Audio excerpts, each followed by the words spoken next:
Awesome. All right. So hi, everyone. For those who I don't know, my name is Jess Bedard. I work for the Maine Coalition Against Sexual Assault. So great to see all of you here today. I'm really excited about today's webinar.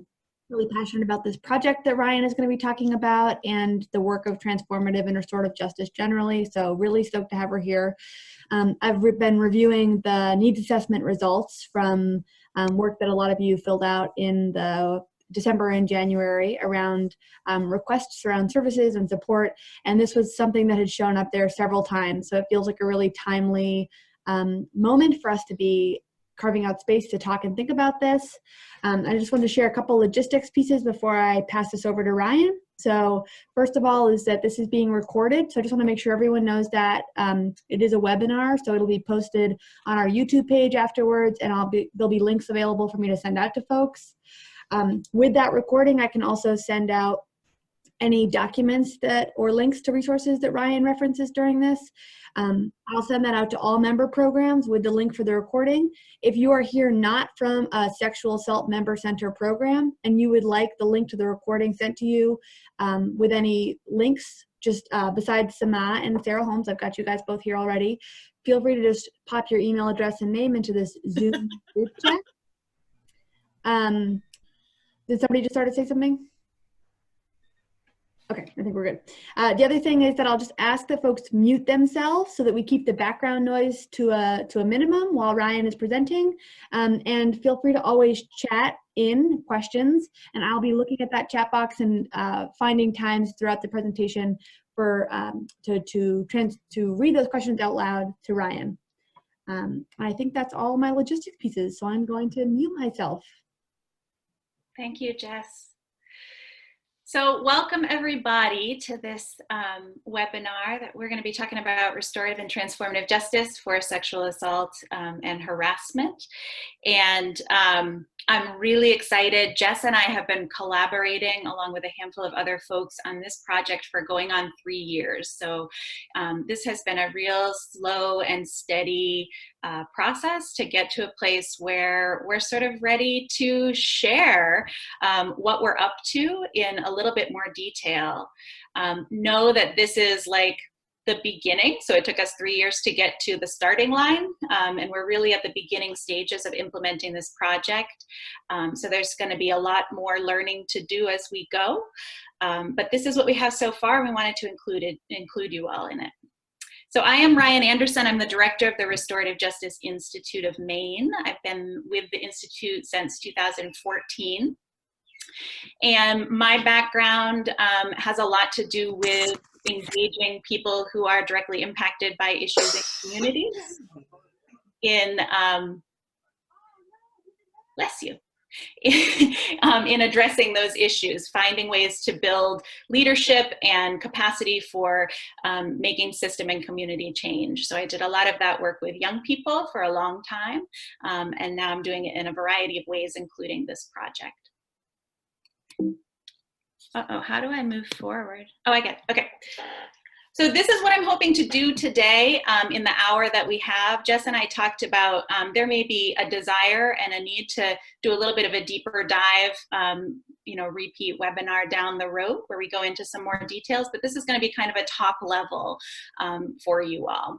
So hopefully by the end you can identify and utilize some of the strategies that we used for survivor-led program design, understand the scope of the project that we're working on, and understand some of the fundamentals of restorative and transformative justice as it applies to sexual violence.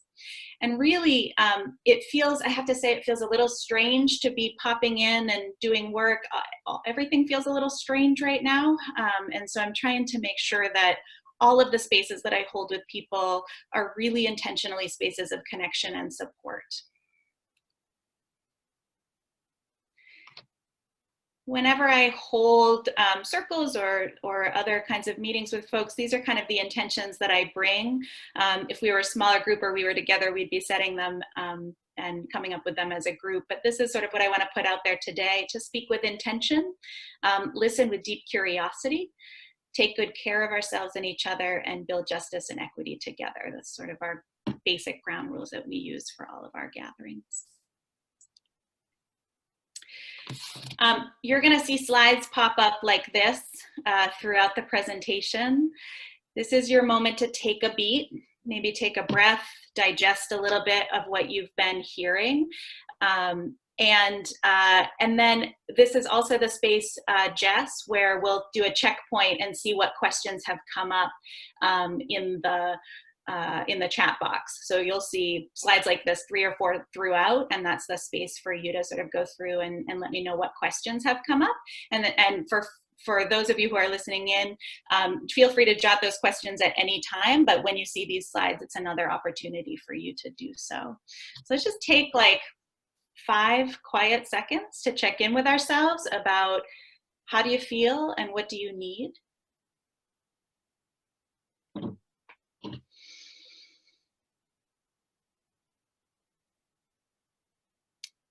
And the ask today is that you take care of yourselves during this time. So if you've got to get up and walk around, if you need to, leave for a minute and come back. I know a lot of us are doing a lot of juggling right now with family and community stuff and work. Please make sure that you take care of yourselves. I want that, and I need for that to happen for this to work. All right, so let's dig in. So the Restorative Justice Institute, we are fairly young as an organization. We started in 2012. We were founded by a board of directors who saw that people were looking for more restorative justice around the state. And they thought that there needed to be an organization built that could respond to those needs.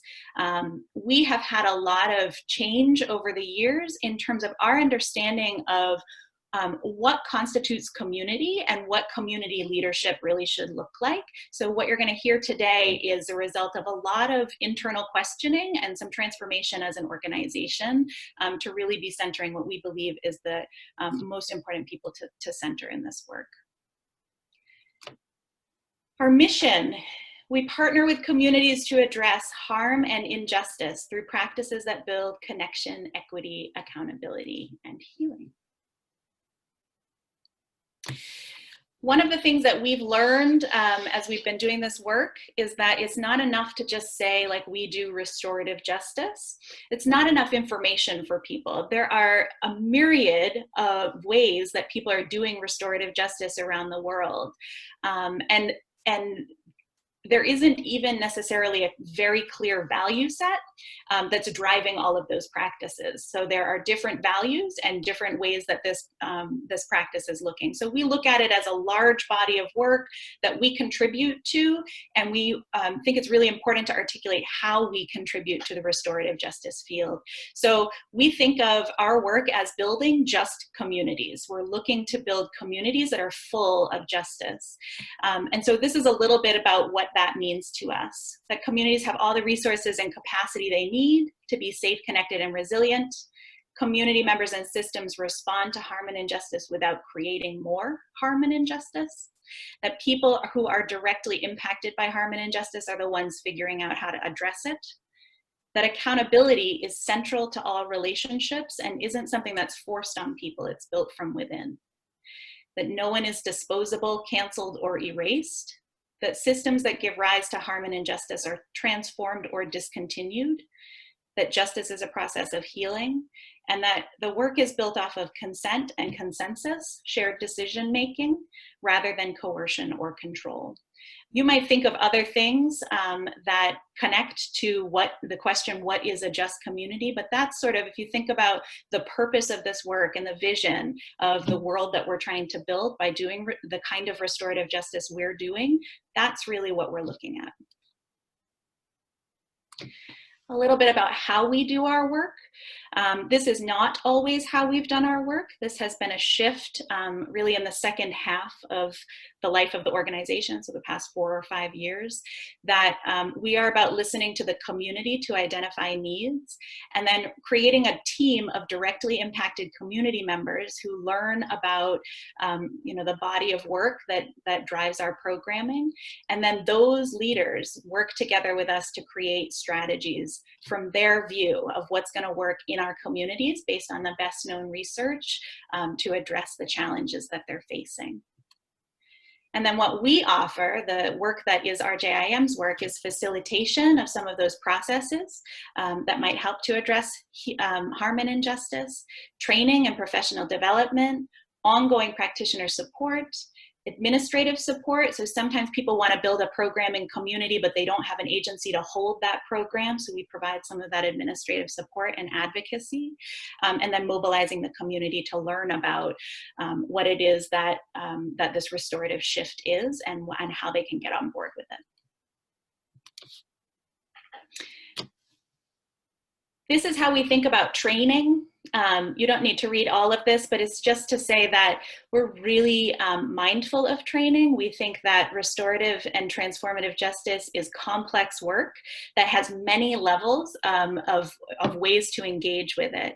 And that depending on how you're engaging with it, you may need a really high level of training, a long-term apprenticeship, really, and support as part of a community of practice. But there are ways of engaging in this work, like just as a parent, that you need hardly any training at all. You can go online or read a book and use this in your everyday life.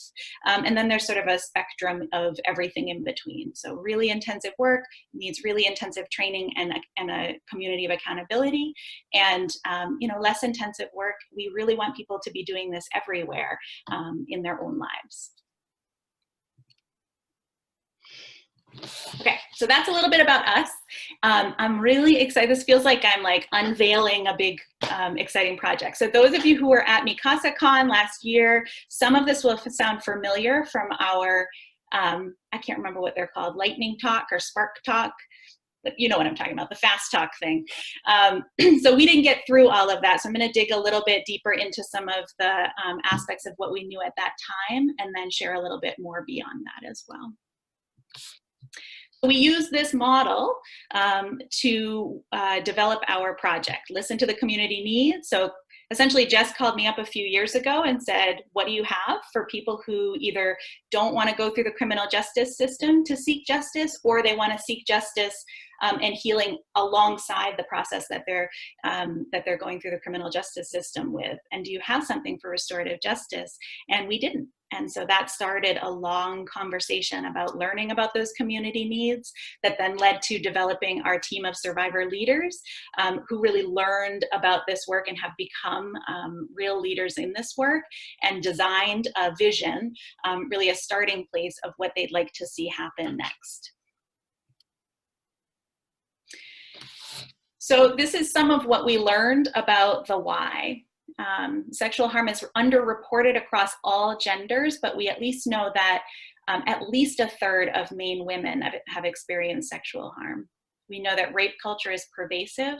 We also know that 2/3 of rapes are not reported to the police, that 2/3 of people don't go to the police to seek justice for rape. Of those 1/3 that are reported, only 20%, less than 20%, lead to arrest.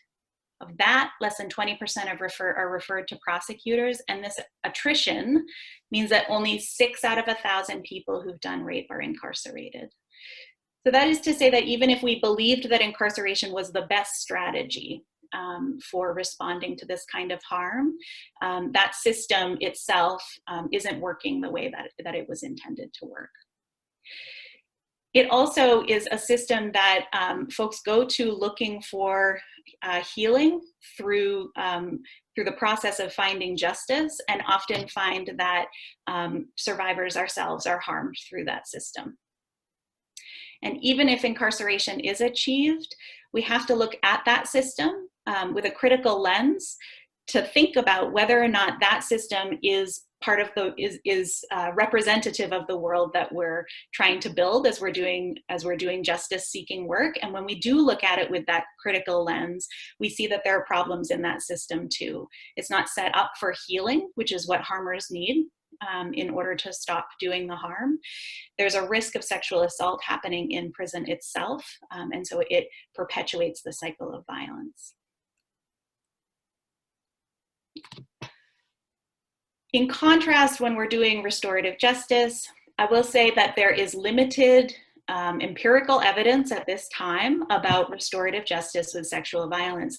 Much of the work that's happening around the world is about at the same stage that we're in. You know, we learned from people who have been doing this. We looked at the best evidence that we possibly have, and then we developed small-scale projects and document how those projects go so that we can contribute to the field. But there is some evidence, and this is what we see: increased satisfaction by all parties over what people are satisfied with in the criminal justice system, increased voice of people who have been harmed, a decrease in the collateral consequences of the criminal justice system. Collateral consequences are unintended consequences, like loss of a job, loss of resources, increased propensity to cause harm. An increase in completion of agreements and repair. So when you go through a restorative justice process, you're more likely to follow through with the agreements that you come out of the restorative justice process with, to pay restitution or do some other form of repair. More likely to complete those than in the criminal justice system. There's a decreased recidivism and decreased risk of recidivism, and an increased connection to resources for all of the parties. I want to be really clear that we're not against survivors seeking justice in all of the ways that they want. We know that the criminal justice system is absolutely serving a purpose right now, especially since alternatives to that system are limited. The resources available for alternatives to that system are really limited. And so we absolutely want survivors to rely on all of the resources that they feel are necessary to seek the justice and safety that they're looking for. And at the same time, we want to make sure that there are options for people. We want to make sure that we're increasing the capacity and access to different ways of seeking justice for people who want to.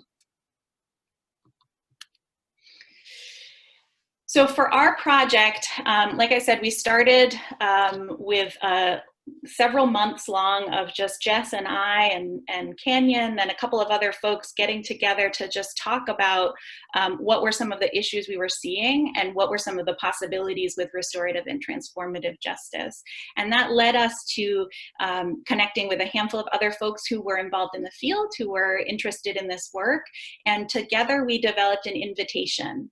And that's one of the key pieces, in my view, of what was successful about doing survivor-driven work, was making sure people knew what it was that they were signing on for, utilizing our networks to get the word out so that it wasn't just like Facebook blasts, but it was actually people having conversations with survivors and saying like, hey, I think you'd be a really good fit for this thing. Or here's what restorative and transformative justice is. Would you be interested in helping to forward that? We invited folks from all genders, and we also included the intention of having an affinity group for female identified folks. That was the decision that came out of our group. Unfortunately, we didn't have any male identified folks respond to our invitation, and so we ended up having just one group that was female identified folks and non-binary people, and that's a gap that we need to address in the next phase of this work, is really how do we reach out to folks who are male identified, who are underserved by our current systems.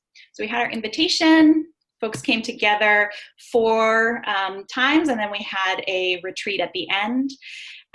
This was some of our crew. It was really fun. I miss it. We focused during each session on 3 main components. So it was tempting to do kind of a strategic planning feel, like, oh, we'll get our Post-its out and we'll do some, strategic planning. But we realized very quickly that because of the nature of this work and because we wanted to model restorative and transformative justice as we were doing this work, that we really needed to have a bigger picture of what each agenda would look like. So during each meeting, we had an educational component. Folks had readings and exercises and examples, and we did some teaching. We had lots of time, and I will say that part actually was fairly minimal in the group. We had lots of time for connection. We met in circle. We used a lot of story. We used a lot of song. And then we spent a lot of time healing, using our bodies, using art, and a lot of play. This was a really joyful time together. This is kind of what our agendas looked like. We left like 20 minutes to a half an hour in the beginning for people to come, get some food, see each other, enjoy each other's company. Then we did a welcome circle. Sometimes our welcome circle just lasted the whole time, and then we had to get to other stuff next time. We would debrief any readings that folks had and then do a little mini lesson. We'd digest that and talk about how that might apply to some of what folks wanted to see, and did a lot of dreaming. It wasn't, we didn't get to the planning phase until our retreat at the end. It was just a lot of like, what if we did this, or it could look like this, or here's a story. And then we'd do some movement at the end, some kind of yoga or dance, to help digest some of what we had experienced in the conversations. Sometimes they were really hard. And then we'd do a closing circle. So this was what our work looked like. We talked about restorative justice, transformative justice, and trauma-informed. And we'll get a little bit more into detail about what those mean later, but it's really important to know that restorative justice, the way that it's applied in many cases, it doesn't always get to the root of the issue, and look at the systems involved that gave rise to the harm in the first place. So we really looked at a broad lens of how people were trying to do this work. Then we had a retreat. We spent a whole day together at Wolf's Neck Farm with the sheep and the ocean and the sky. It was really lovely. And that's really where we dug in and did some more strategic planning of like, okay, here's all of the stuff we've been dreaming about. Let's see if we can codify that into an idea of how we might move forward. So this was the vision that our group came up with. We believe that our current systems perpetuate violence and harm. Therefore, we desire and need a collectively run, interdependent process for accountability and healing that exists outside and alongside those systems.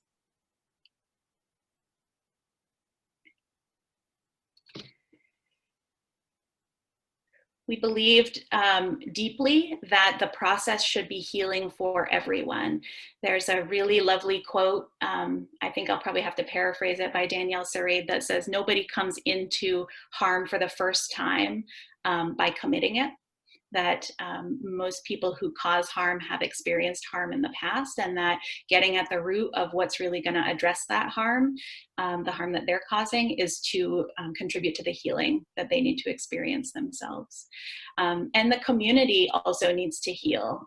Heal in the sense of having, of really addressing the underlying causes and conditions that contribute to harm, but also healing from knowing that there's harm happening within that community. So absolutely, survivors are centered, and a whole bunch of work is also needed to support healing with people who've done harm and community. So the structure that we are advocating for, or we're working with, it looks really clean on paper. I should say it looks really cut and dry on paper. It's actually a very iterative process because it's going to be driven by the survivor and also driven by the reality, the constraints of the reality of the situation that we're in each time. So these are going to look very different each time, but this is sort of the framework that we're coming into each of our practices with. The framework being that there are 3 separate circles that overlap and come together in varying ways, depending on what the survivor wants and the constraints of the reality around the situation. So there's a survivor circle, a circle around the harmer, and there's a community circle as well. The survivor circle, these are some of the players that might be in a survivor circle, but it's going to be up to the survivor. We'll have a facilitator that's specific to the survivor circle, as well as one that's specific to the harmer circle, as well as a coordinator who's coordinating all of the pieces. We will have, the survivor will always have access to an advocate as long as there's capacity. So if they haven't already been referred through one of the sexual assault response centers, will refer to them so that they can have access to that support. They can invite family or chosen family, friends. The healer of choice circle used to say like a social worker or a therapist, but then we talked about there are actually many ways of healing. So inviting whomever made sense for them. And then community support. And that group is really responsible, to whatever extent the survivor wants to participate in it, to designing the process and really driving exactly what it looks like. Speaking truth, having witness to that truth, inviting in support, and then other needs as defined by the survivor. Similarly, with the person who did harm, you have a separate facilitator, community of support, healer of choice, friends, family or chosen family, and then some trained community allies. So folks from the community who want to learn about restorative and transformative justice, want to learn about the skills of calling in and supporting accountability and being that accountability support in the circle.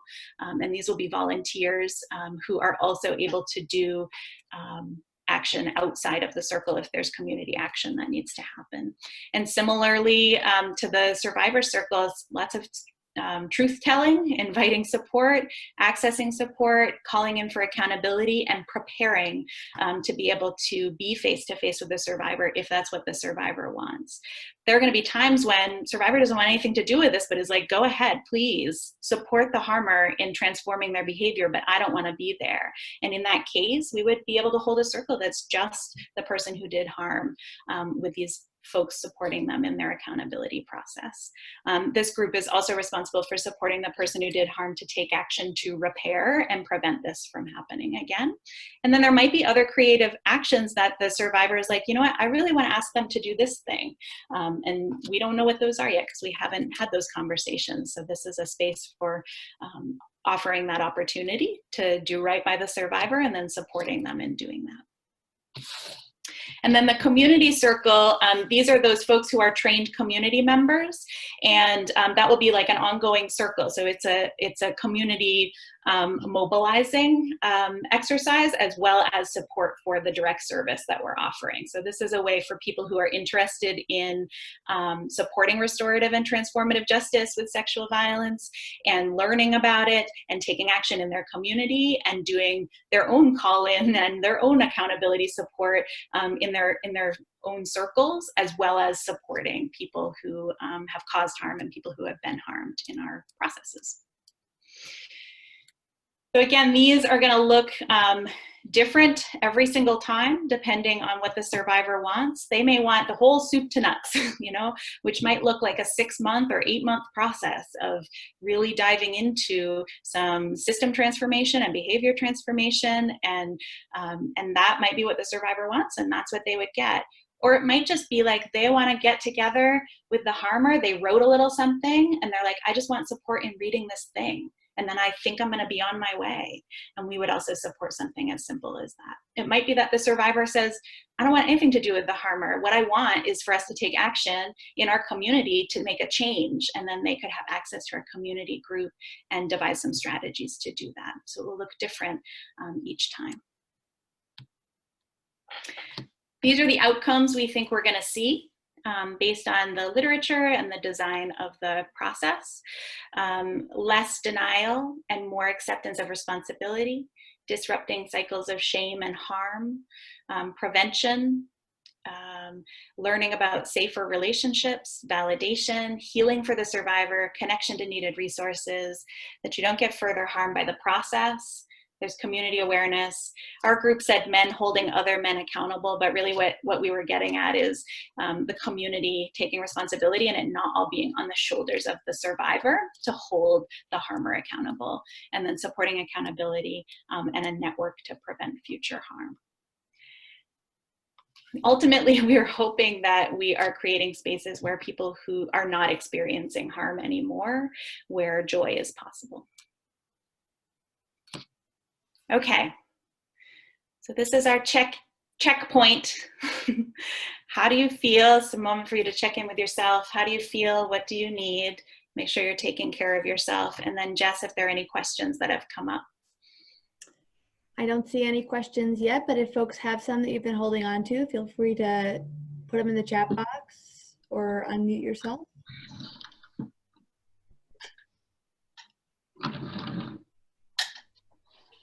Nothing yet?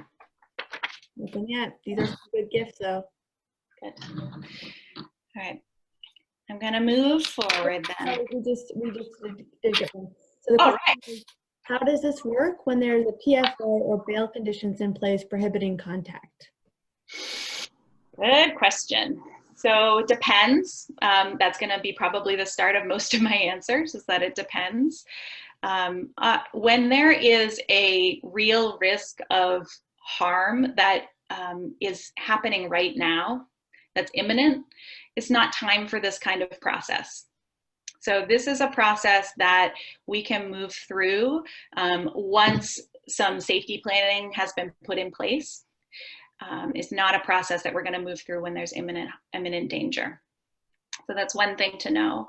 And then the second thing to know is we have relationships. Most of this work is going to be happening in Cumberland County, some in York County at first, and we'll expand it from there once we get a better handle on, what's going really well and how to scale up.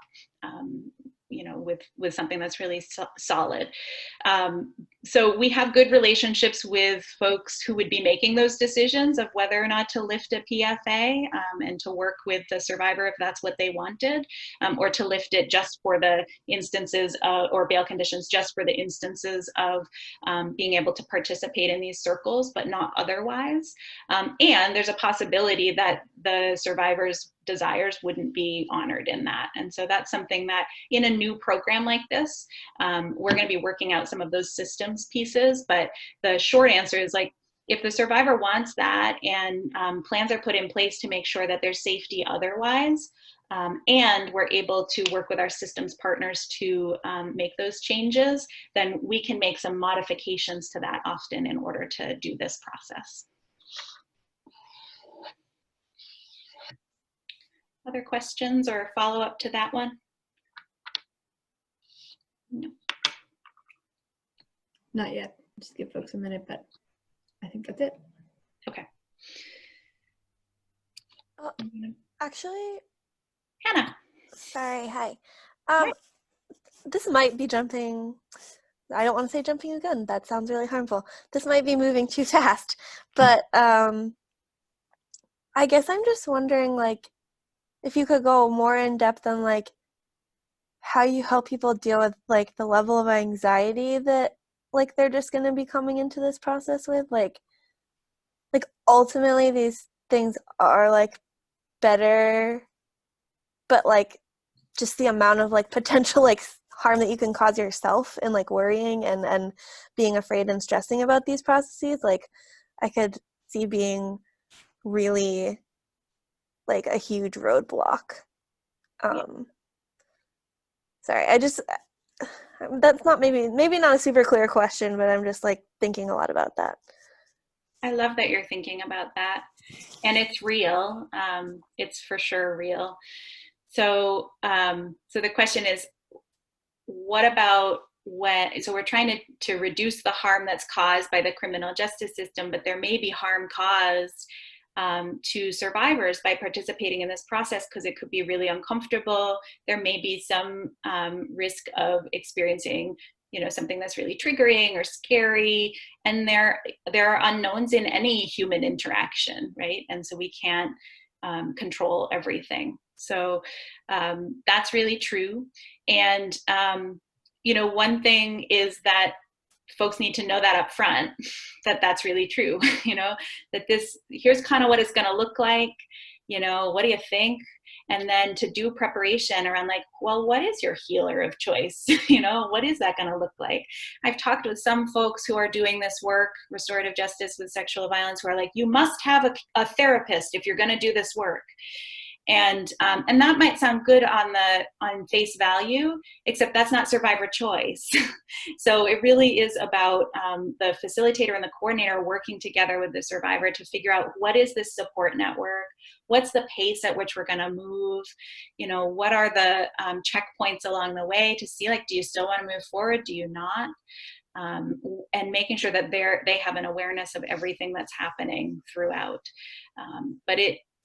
But it can be anxiety provoking, and it can be really healing and really powerful in the end. And those are decisions that we think it's for the survivor to make, but we need to help them understand so they can make an informed decision. Yeah. Thanks, Ryan. Another question just popped up in the chat box. Is there a plan in place if a survivor goes into crisis during the process?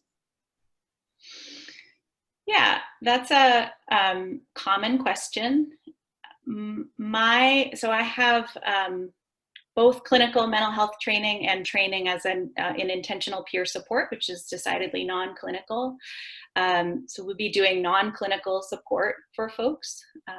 Obviously, if the healer of choice is a clinician and they're there, they would be supporting, but you know, we work really hard to maintain the voice and choice of the person who's in crisis when they're in crisis. For me, the words in crisis are tricky because it just really means different things to different people. So for me, it's more about like, you know, having those conversations with folks ahead of time about what might be scary, what might that look like, and what do you need at that time so that we're prepared to do that thing that they've already asked for. And then in the moment, doing our best to work with people to continue to maintain their agency in that choice. We would, in that moment, we would make every effort possible not to do anything without their consent or choice. And we've never had to do anything without their consent or choice, but that's got to do with the preparation that we do ahead of time. You know, obviously if something were really scary and somebody's life was in danger and they were not able to communicate with us, then we would need to do, you know, you got to call 911 or whatever it, you know, you have to make use of the systems that are available, but we take every effort possible to be with that person, you know, do some grounding techniques to support them in being in their body, and then doing the best we can to figure out together with them what they want to do in that moment. And Ryan, I've heard you talk about how that's also a conversation that happens at the beginning of the process. And so there's a plan to loop back to in case that happens. We do that with ourselves and our facilitators too. So we all have a plan. We all know, you know, because it's not as hard on us too. And so we, you know, folks need to be at a particular place of well-being and resilience, you know, in our own healing journeys to be able to facilitate this work. And also, you know, sometimes after circles or after specific conversations, stuff comes up. And so we have to do a lot of that same healing work and support work as a staff and volunteers too. Great. Okay, I'm going to move, unless there's anything else. Do you have another important one? No, I was going to give you the all clear. Okay. So, I'm looking for a clock on my thing, and I can use, hold on, let me get my phone so I'm watching the time. Oh yeah, okay. So I want to give you a little bit more information about really what is restorative justice and transformative justice.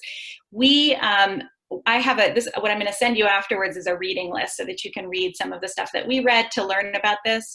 One of the things that you need to know is that while there might not be robust empirical evidence that's coming from universities, although there is some, there's a lot of other ways of knowing that stuff is working. And a lot of this work originated in communities that are doing this work on their own and seeing great results, but don't have access or desire to do, you know, a randomized controlled study on it. And so we learned from all different ways of knowing, and these are some of the folks that we learned from. I bolded creative interventions because I'm going to show you a couple of resources from the Creative Interventions Toolkit, which is something Mimi Kim, who's listed below, was really the leader in that group. And they have like a 500-page soup to nuts, everything you need to know about how to do community accountability work. And a lot of what the survivors in our group said they wanted aligns with what already exists in that toolkit. So if you want to learn more about the ins and outs of this work, you can go there. So like I said, restorative justice, not that helpful as a term actually, because different people have different viewpoints of it. In some places it's really embedded in the criminal justice system, driven by police and prosecutors, and it's really part of the court system. In other cases, it's completely outside of that system, and folks who consider themselves prison abolitionists are really forwarding restorative justice processes that are looking at completely eliminating the criminal justice system system as it exists today. And there's everything in between. So, but I love this definition because it sort of encompasses a lot of what we're talking about. The commitment to build a loving and beloved community that is sustainable and growing. Simple. The shifts we're trying to make. Punitive system looks at rules, blame, and punishment. What do they deserve for breaking these rules that are put forth by the powers that be? Restorative looks at what has been the actual harm, who are all the people who've been impacted by that harm, and then what commitments can all the people, various people make to repair that harm and prevent it from happening again. And then transformative justice goes deeper and says, but what are the underlying or systemic harms that are leading to or perpetuating that harm? And what commitments can be made to repair the systemic or underlying harms and prevent future harm? So it's looking at root causes and systems. Restorative justice and transformative justice is only supposed to be about 20%. Focused on responding to harm. We got to spend 80% of our time changing the way our communities interact with one another as it is. So that's 80% prevention and 20% responding to harm. I'm going to show you a very brief 3-minute video that goes over the basics of restorative justice. Okay, new share, Firefox, hit play. Can you see that? Is it doing it right? Yes, just make it full screen. We can see. More than half of victims of violent crime don't even call the police in the first place. Can you see the They video? prefer nothing to everything we have to offer. The vast majority of crime survivors' pain goes unhealed. What the existence of restorative justice means is that we can no longer pretend we don't know what else to do. As a country, we're really good at punishment. It's passive. It doesn't require people to act, to think. It certainly doesn't require them to change. When we lock people up, we excuse them from their responsibility to answer for what they've done. Restorative justice is a process to hold them accountable. It's a tool. People take turns answering questions like what happened, what needs arise, whose responsibility is it to meet those needs, and how is that person going to do it? It requires someone to take responsibility, to repair things as much as possible, and to never commit that harm again. This isn't about feeling sorry, it's about doing sorry. Things like go to school, get a job, pay restitution, apologize, do community service. Restorative justice practices have been used to address low-level infractions like vandalism, up to addressing the impact of murders on the surviving family members. Restorative justice processes are first and foremost about meeting the needs of people who are hurt. Sometimes the person who can make the greatest contribution to a survivor's healing is the person who harmed them. To come through trauma, we need answers to our questions. To say, my life was never the same after you hurt me like that. Crime survivors want the most safety possibly available. So if incarceration actually produced safety, we would have the safest country in human history. That's not what we have. The core drivers of violence are shame, isolation, an inability to meet one's economic needs, and exposure to violence. And we bake those into prisons to try and keep people from committing further violence. Incarceration exposes people to exactly the things that increase the likelihood that they'll go on to harm others. People who are hurt deserve a process that will help them heal. People who are responsible for crime have an obligation to be accountable for that. All of us deserve responses to crime that actually make us safer. Our current criminal justice system doesn't deliver any of those, and restorative justice at its best delivers them all.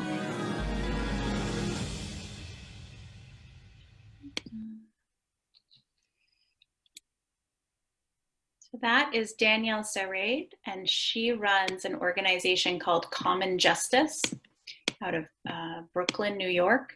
And their work is diversion work with people who have committed very violent crimes. And she said that out of all of the people that, so they have to get victim permission. Here's what happens when people go through the criminal justice system. Here's what happens with restorative justice. Which do you prefer? 97% of victims that she asks prefer doing restorative justice. And of the folks who have gone through that process, she's been doing it for 5 or 6 years. It started under Vera Institute. Of the people who've gone through that process who have caused harm before, only one has reoffended. So she's really a wonderful example of what this work can be when we're really putting enough effort in to do it right. But you notice that was the last word that she said. When it's done well, we really can provide all of these things, and it needs to be done well in order to do that. All right, let me go back to my PowerPoint.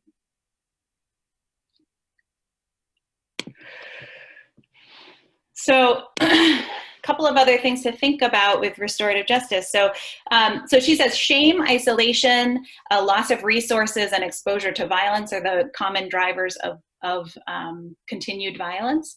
And those are baked right into the systems that we most often rely on for seeking justice.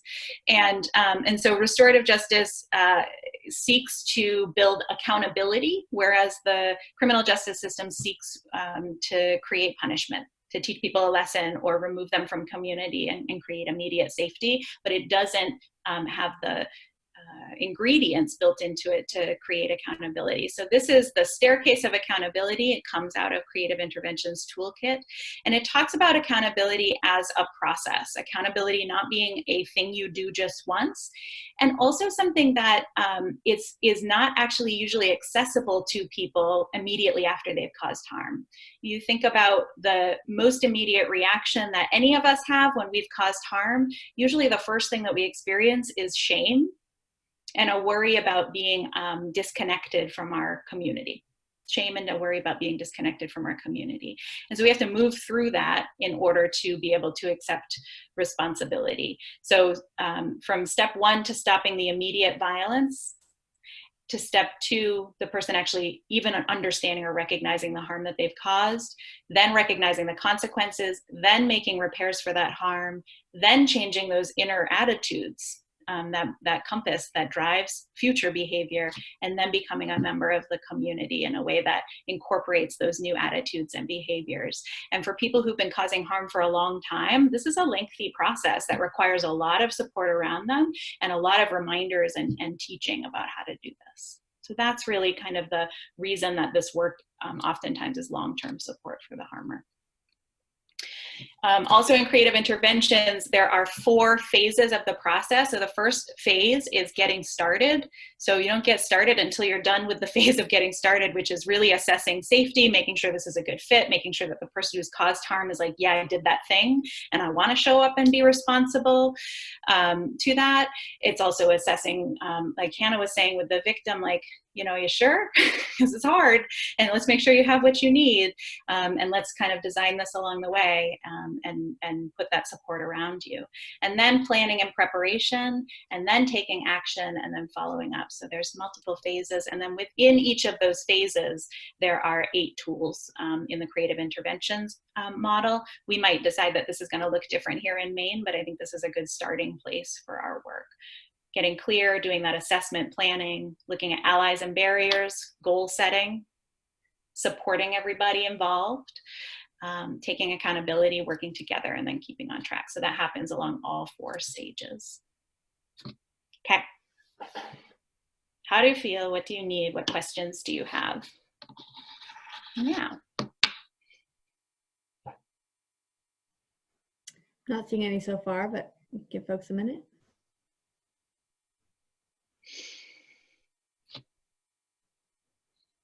All right, I'm going to keep going. There's another checkpoint pretty soon.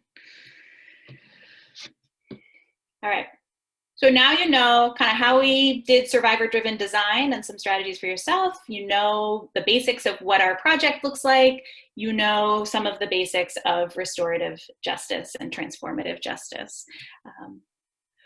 Every single training that we do at the Institute makes sure that folks who are learning about this work understand the roots of it, and how like restorative justice kind of has issues. And we need to address those issues if we're going to be practitioners or be part of this community of practice. So this might be something that we go a little bit deeper into, Jess, if we do a deeper dive at some point. But what some of the questions to ask yourself when you're looking at the systems that folks are accessing are: who designed those current systems? What were their identities and experiences? Who's been designing alternatives, and why? So what we've experienced is that the folks who have done the most work around this and the most labor around this are folks who really couldn't access the criminal justice system because of the harm that's been caused disproportionately to certain communities: poor communities, queer communities, communities of color, indigenous communities, and disabled communities. And that's where the bodies of work are coming from, which means that if our identities are not of those communities and our people are not of those communities, we really need to be mindful of how we're using this work.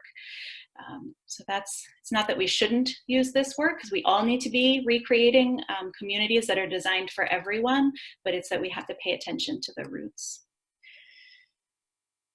So this is just, suffice it to say that there are inequities in terms of who is harmed by sexual violence, and inequities in terms of who has access to police as a resource for sexual violence. And in the criminal justice system, there are also inequities in terms of who's incarcerated by the criminal justice system, and who's continued to be harmed within that system. And so sexual violence in the criminal justice system create this really important intersection of inequities, and that it's at that intersection that this work lives, which means we have to do it in a certain way if we're actually going to address those inequities. This says, I wonder how many of us have become part of the power structures that the very concept of restorative justice aims to balance against individual and community voice. For yet another year, the core theme of International Restorative Justice Week is innovation, but I doubt how innovative we will allow our movement to be if we continue to outstrip it of its political ethical potential and endorse hierarchical relationships. So this is Theo Gavadrielis speaking to some of the ways that restorative justice has kind of lost its way. You need to know that this work has indigenous roots, and oftentimes when I have had restorative justice trainings, that sentence is as far as people will go into talking about those roots. You'll also need to know that this work has indigenous roots and has been used mainly to benefit white kids. So the most benefit that people have had from restorative justice has been white kids in New Zealand and in Europe and in North America. And so it is an act of colonization that if we're going to continue practicing this work, we have to do action to reverse. And like I said, there's lots more to say about that, but that's the root of what you need to know. So here are some ways that if you're going to be connected to the restorative justice field, you can be responsible to understanding some of that history, but it's an ongoing thing.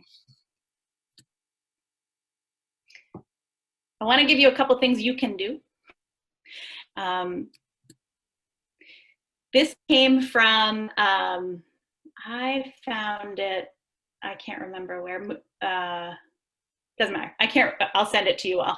But it's a really lovely image of sort of a reminder of there are different roles to play in building equity and inclusion and liberation and justice in our communities, and that we don't all have to hold all the roles. So what I've described to you are some of the ways that we're contributing to this, and that you're going to see ways that you are all already contributing to this too. In the prevention realm and in the support realm, you're going to see ways that that you contribute to. And so we have to look at this as a web of all of us working together to do this work.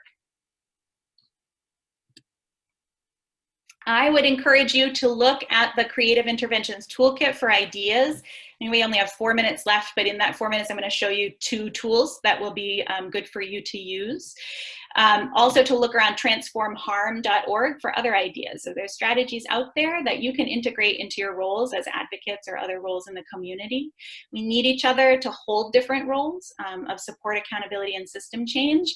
And my only ask is that you don't go berserk without proper training. So pay attention to what kind of training you're probably going to need in order to do the things that you're looking at.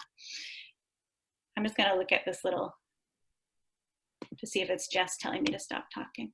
No, it's not, but I was about to ask a question if now's a good time that we got in the chat box. I might just show these couple things, like wrap up and then do questions at the end so that people who need to leave can leave. And if folks can stay for another 5 or 10 minutes to do questions, then that would work better. Does that sound good? Sounds good. Okay. Okay. So 2 examples of tools that you can use really quickly.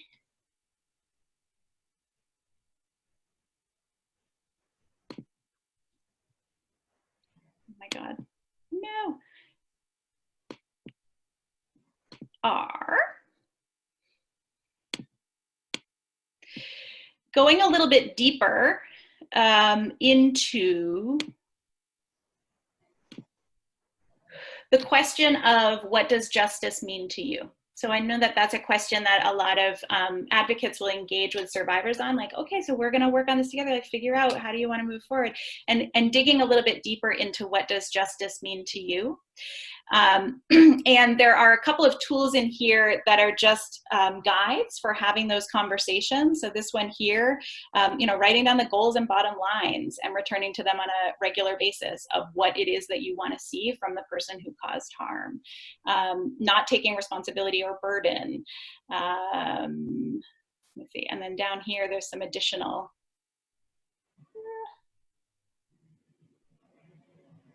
I gotta find the right page. 68, I think it is.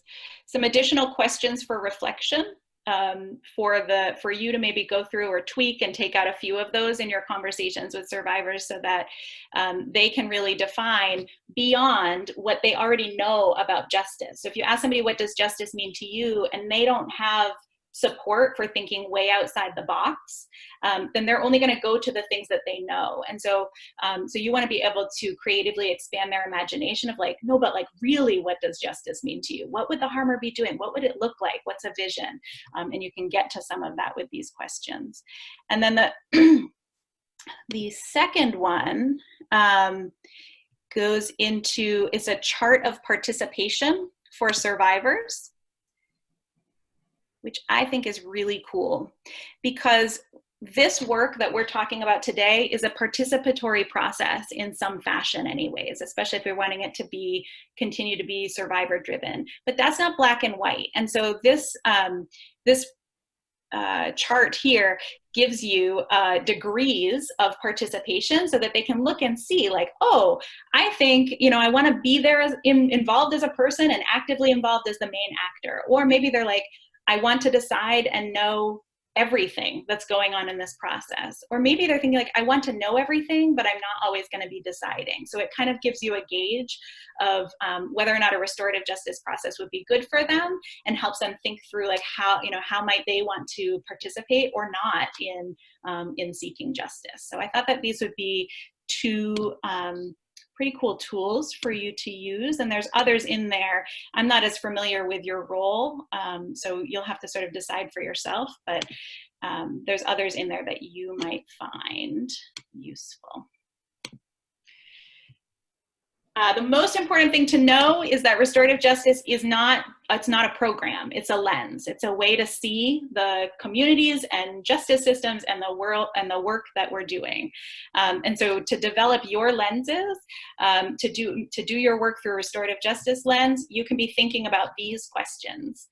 To do your work through a transformative justice lens, you can be thinking about these questions. And to build more equity, you can be thinking about these questions. And to be trauma-informed or healing-centered, you can think about these questions. So those are some other to-dos, like rather than really looking at worksheets or specific programs, of how you can really integrate some of this work. I want you to know that this work is specific to sexual violence. It's going to be just in Southern Maine at first, and once we get a real, once we can really celebrate a lot of success, we'll grow it beyond there and advocate to grow it beyond there. We're only doing like 5 or 6 circles in the first year. It's really little.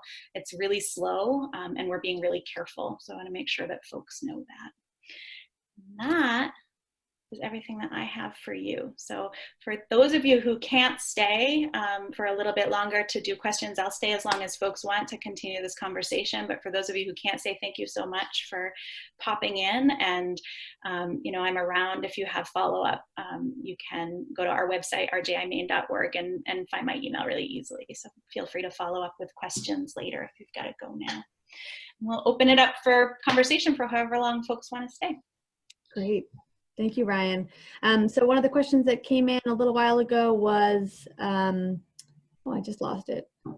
Is there any data from where the restorative justice has prevented people from repeating the abuse? Yeah. So, you know, in justice land, we call that recidivism. That's usually where we would find that data. And there is data, and it's not consistent across the board. So, you know, I will share with you a few resources that talk about some of the different data sets around that, but it's not a thing that we have concrete data that is very consistent and reliable across the board on. We know that there's usually a decrease. Usually people are repeating at a lesser rate, and usually people are repeating at a lesser degree of harm across all types of harm with restorative justice, including sexual violence. But there's not a reliable data set around that. It's one of the challenges with this field, but I will definitely share with you all some of what does exist around that. Great. So this isn't a question, but I just want to say this in case it prompts any other conversation, that someone shared that there are actually systems of restorative justice in South America too, but unfortunately does not work well and makes the reverse effect with impunity. So, yep. So that theme, wait, say more about what that means, because I might be thinking that wrong. Does not work well, meaning people do worse harm afterwards. I think that's what it's implying, but Tamara can feel free to chime in if she's open. Yeah, do you want to speak up? All right, I'll look into that and see if I can. I was gonna type it in, but it's just better if I actually talk. Yeah, so in South America, it turns out to increase the repetition of any sort of abuse, either for domestic violence or sexual assault, because people see as that, oh, I can just do this and I just have to do community work. So many people do not believe on the restorative justice, unfortunately, yeah, either for the offender or for the people that actually suffer the harm. Yep. That's really helpful. Tamara, if you have any documentation on that, I would love to see it. But I believe what you're saying, because that is true everywhere. So restorative justice in many cases has devolved from what is supposed to be the community coming around someone who's caused harm and helping them to identify what the roots of those are, helping to support them to reduce the risk of them harming again, and helping them to learn new behaviors and new attitudes. And it only can actually happen if the person who caused harm wants to do that. So you can't do this work in a court system where it's mandated. It never ever could be. You can't mandate accountability because that's something that you sign on for and decide to go through that process. But in many, many cases, this work has, and here in Maine, this has happened too, it's devolved to be conflated with basically community service paired with diversion. So if you do, the court will say you have to do X, Y, Z, or maybe even a survivor will say you have to do X, Y, Z, but it'll come through the court and the person checks off those things off the box and goes on their merry way. And they actually have never engaged in any of those steps on the staircase of accountability. They've engaged in yet another form of playing a system or playing a person or manipulating to get out of being accountable. And so that pattern of what restorative justice can look like is really common, and it's given it, lots and lots of people are like, forget restorative justice. One person I've been trained with, Syra Pinto, is from Honduras, and she talks about, she lives in California now, was living in Boston, and her advocacy is to decouple circle practice from restorative justice. Circle practice being rooted in Indigenous practices and really being about community care, and restorative justice, she's seeing it become more and more co-opted by systems that look more like coercion and actually don't hold people accountable. So what you're saying makes a ton of sense to me.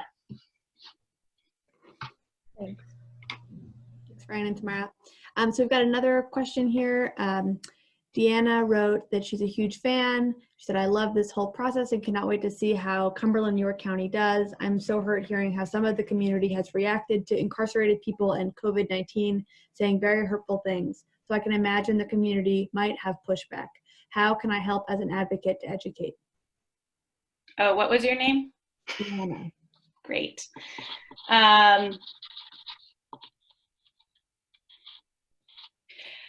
So with people, it depends on why they're pushing back, but I think a lot of people are pushing back out of fear. We've been told that these are tried and true systems that keep us safer. And I find like that little 3-minute video from Danielle Sarade is it's so tight, you know, and she, you know, the talking points in it are so clear about really why it is that our work is so important as at least an adjunct, you know, some additional thing beyond what we already have. Only a third of people are even calling on the criminal justice system for sexual violence, half of people for other stuff, but that leaves half of people don't even rely on it at all, which means we have to have alternatives. And the survivors are asking for this. Danielle Sarade also talks that she has the best, she must have a good like communication strategist, because she also talks about like, if you had a hamburger stand in the middle of the desert and people were hungry, and you had a line of people lined up to get hamburgers in the middle of the desert because it was the only thing in the middle of the desert, you might say that everybody in the desert wants hamburgers. But it's not that everybody in the desert wants hamburgers. It's that there's no taco stand or salad bar or any other options around that might meet people's hunger better. And so we're not going to know what people really want until we put those options out there and give those choices. And that's really all we're trying to do at this moment, is create, you know, a little salad bar down the road from the taco stand or from the hamburger stand, where people can have an option if that's how they think they're going to be most nourished. So I talk about it sort of in those ways. And I try to be lighthearted, like, I don't know, I've heard from people that, you know, I don't usually come at people with, you know, tons of data or tons of, what I notice is building relationships with people and being in a common conversation of curiosity around it helps to kind of shift some of that and open up some of those questions. And I also know like some people I'm not going to change. And I'm not worried about those people. I think that we actually have lots more people getting, becoming supportive of this work. Great, thank you. Sorry, I've got another question here for you. Scroll back up. Maddie asked, what do you do or what do you suggest we do as mainly white people serving mainly white clients about the settler colonial aspect of using this practice? So that's an ongoing open question for me as a white person doing this work. One of the things that I do is try to be in relationship with people of color and Indigenous folks. My conversations with the people that I have relationships with have largely focused on these actions.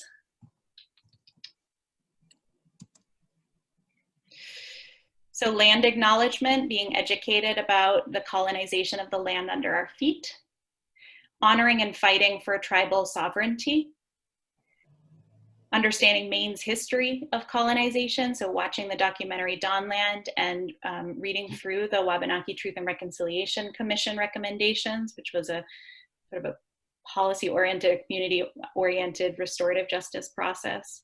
Continue to practice addressing power and privilege within myself and communities and relationships I'm connected to, and also not relying on the white supremacist vision of what counts as knowledge, but recognizing that there are many ways of knowing and relying on storytelling and oral history also as a way of knowing. There have been questions to me, hard questions in the past about like, well, are you collaborating with Indigenous people here in Maine? And you know, there's a much longer answer to that than I'm going to give on a webinar, but what I can say is that I would love to collaborate, and also white collaboration with programs like this has often been extractive to communities.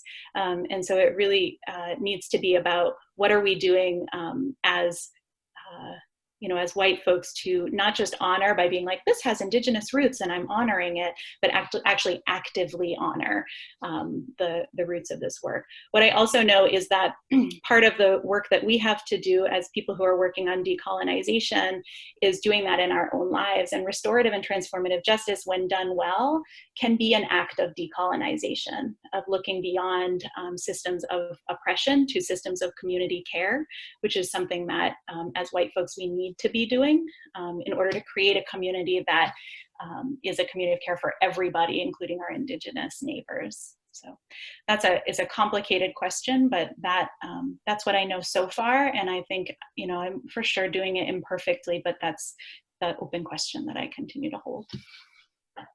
Thanks, Ryan. This next question is actually, I think, really related to something you just said. So this question is, how is this project meaningfully engaging with anti-settler colonialism beyond just the recognition?